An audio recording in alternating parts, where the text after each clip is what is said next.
మాజీ మంత్రి బాలినేని శ్రీనివాస్ రెడ్డి పరిస్థితి ఇప్పుడు కుడితిలో పడ్డ ఎలుకలా మారిందా? ఆయనను జగన్ రెడ్డి వ్యూహాత్మకంగా నిర్వీర్యం చేస్తున్నారా? తాజాగా ఆయన అనుచరుల్ని పార్టీ నుంచి గెంటేయడం దేనికి సంకేతం?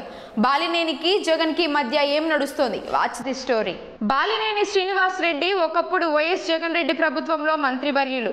ఉమ్మడి ప్రకాశం జిల్లాలో ఆయన చెప్పిందే వేదం. వైఎస్ఆర్ కాంగ్రెస్ పార్టీలో ఉమ్మడి ప్రకాశం జిల్లాలో ఆయన చక్రం తిప్పిన తీరు మనందరికీ తెలిసిందే. అలాంటి బాలినేనికి ఇప్పుడు ఎందుకంత గడ్డి రోజులు దాపరించాయి? బాలినేని చేసిన తప్పిదాలు ఏంటి? ఇప్పుడు బాలినేని ముఖ్య అనుచరులైన భవనం శ్రీనివాస్ రెడ్డి, పెద్దిరెడ్డి సూర్యప్రకాష్ రెడ్డిని పార్టీ నుంచి సస్పెండ్ చేసేశారు. వీరిద్దరూ పర్చూరు, మార్కాపురం నియోజకవర్గాల్లో కీలకంగా వ్యవహరిస్తూ ఉంటారు. బాలినేనికి సమాచారం ఇవ్వకుండానే వీరిని సస్పెండ్ చేశారని పార్టీ వర్గాలలో టాక్. ఈ చర్యలపై బాలినేని తీవ్ర ఆగ్రహానికి గురయ్యారట.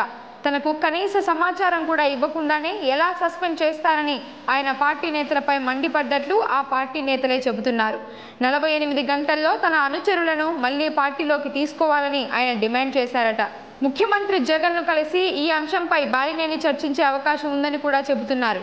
అయితే ముఖ్యమంత్రికి తెలియకుండా ఇలాంటి నిర్ణయాలు తీసుకోరని, అంతా జగన్ రెడ్డి కనుసన్నల్లోనే జరుగుతోందని చెబుతున్నారు. ప్రకాశం జిల్లాపై బాలినేని ప్రభావం ఏమీ ఉండదని చెప్పేందుకు ఈ సంకేతాలు పంపారని అంటున్నారు.